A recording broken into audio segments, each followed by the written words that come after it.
They'll mostly be going to... In a rural corner of Maine, just off a vital river, on a small feeder brook, a group of citizens have undertaken a project that reaches beyond this spot to affect the lives of many others. It has the look of construction, but the replacement of a road culvert turns out to be the story of folks coming together to make their corner of the planet a little better. You'll have an arch from there to another set of concrete footers. It all started with their love of the St. George River, which winds through 57 miles of mid-coast Maine before spilling itself into the Gulf of Maine. Along the way, it feeds all kinds of souls.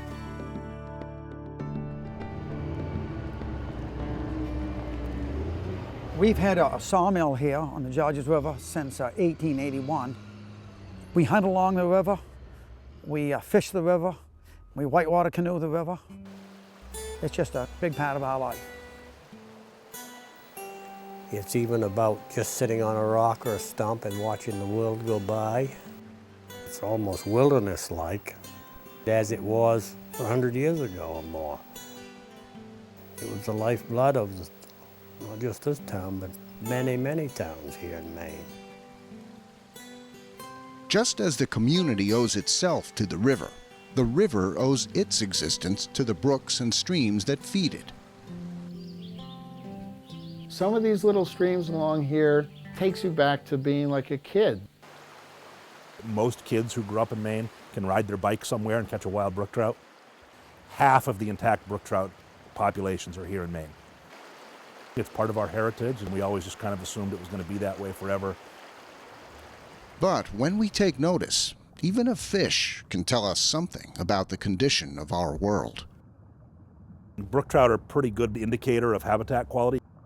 They're very sensitive to pollution. They're very sensitive to warm water temperatures.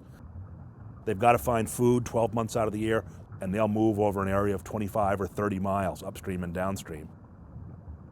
Anything that blocks them from doing that is going to really limit their populations. So one day, Dan Daly, a fisherman and artist, noticed something we built causing a problem. I just went to that spot to go fishing one day and looked back and went, that's not right. Sitting between Jam Black Brook and that connection to the ocean, there's this culvert. Actually, it's two culverts side by side, and they are complete barriers to fish passage. There's a space in between, and there's a drop. I recognized that was a problem of that perch, that drop. They're what's called hung. Fish can't jump into a culvert. Jumping into a round hole above their heads is not something they evolved to do. All of a sudden, instead of 25 or 30 miles of interconnected streams fish can swim through, between this culvert and that culvert, there's a mile and a half of stream, and that's all the fish have. Dan recognized this was a problem not only for the fish, but for the entire watershed. A stream is like the circulatory system. Once you start plugging it up, it quickly does something to the whole ecosystem. The stream going over that is the highway for everything. It's for turtles migrating, it's for salamanders, amphibians. It's not just the fish, it supports wildlife as well. All of those animals. There are trails that go along the streams that is used by the wildlife to prey on whatever they need to survive. Dan reached out to fellow river enthusiasts for help. The culverts actually got identified as a problem by Dan Daly, who's one of our members and volunteers. Well, I got to know Dan Daly through Trout Unlimited. He and I are both members of that, and we fish together sometimes. So he came to see me to see if I'd be willing to help him on it. You know, we're all in it together. We just naturally got the George River Land Trust involved because they're so interested in protecting the river, which we obviously are too. And so we just all got working together on it. I thought, this is really an important project because it would clean up the river, in fact, that it would allow fish passage, and it would demonstrate the importance of something that, can often go unnoticed, culverts that sit under our roads that many of us don't even know are there. Dan realized he didn't have to know all the answers. He just needed contact with people who do. There was an engineer, and he said, well, I'll contribute some time doing hydrology studies. I talked to another engineer about it, and he said the way to really go on this is to do some kind of an arch culvert. We eventually got a design for that, 30-foot wide, 26-foot wide arch culvert, which would essentially leave a natural stream bottom underneath it. It's got a 75-year design life. It's designed to pass the 100-year flood.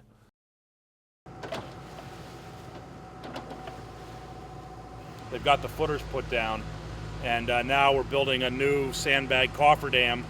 We'll run water through half of the restored channel here, and then probably tomorrow they'll pull this second culvert out.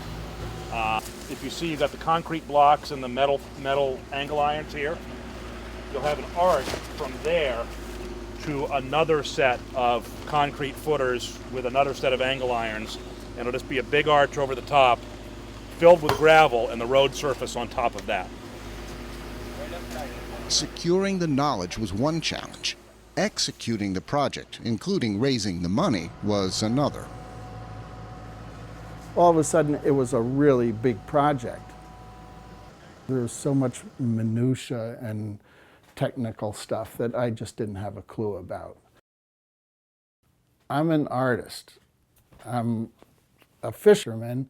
I had never even done a grant application before, and there was a point there where I was pretty discouraged. His collaborators stepped up. That's part of what we do with land transactions and finding money and making projects happen from A to Z. When a project gets too big, we're there to give assistance and push those projects through. Jeff was the project manager. He did all the heavy lifting at the end. I just kept the hoop rolling for as long as it took to make it happen.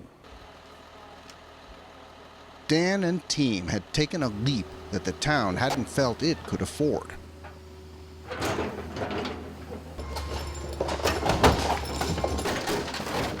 Tax money is short, property taxes are already too high. To do it right does cost more.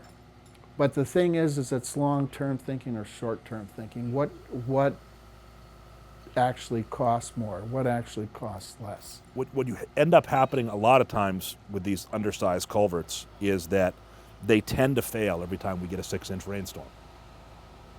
We don't necessarily think about the cost of that because it's sort of out-of-pocket money dealing with an emergency.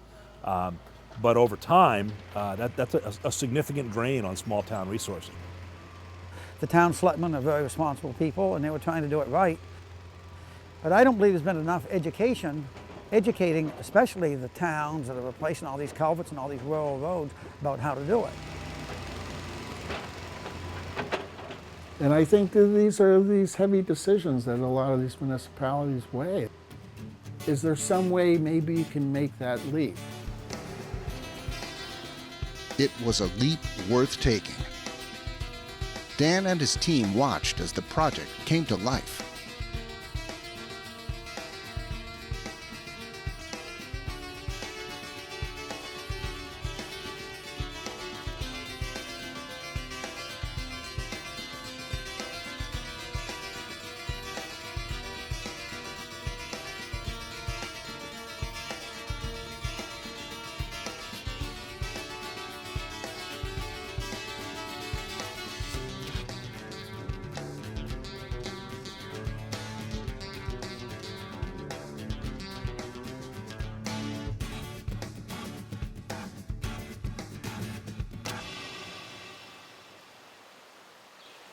You could see that things were changing, and it was a warm day, and I was walking down there, and there was a little salamander walking along that bank. He was like, dum, dum, dum, and I was like, oh my God, it's happening. you know? The highway's been opened up.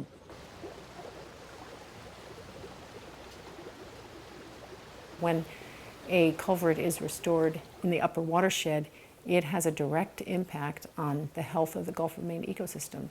I believe it helps the economy. If you've got good fishing and good hunting in well-managed woodlands, that creates jobs. If we could bring back all that potential spawning access, I think it would go a long ways in restoring the fishery in the Gulf of Maine, which is worth hundreds of millions of dollars. And so there have been a number of comprehensive efforts, kind of on a watershed by watershed basis, to look at where are the barriers. Between a third and 2/3 of road crossings are considered severe blockages. It just means as we build those roads and those water crossings, we have to do it in a way that allows the natural movement of water to pass underneath. You go over a stream and you look down and you go, oh, there's another one, you know? Or you go over one and it's a beautiful job. It was like, ooh, yeah, that they did right. Communities depend on that. Because when we make choices for ourselves, we affect everyone around us.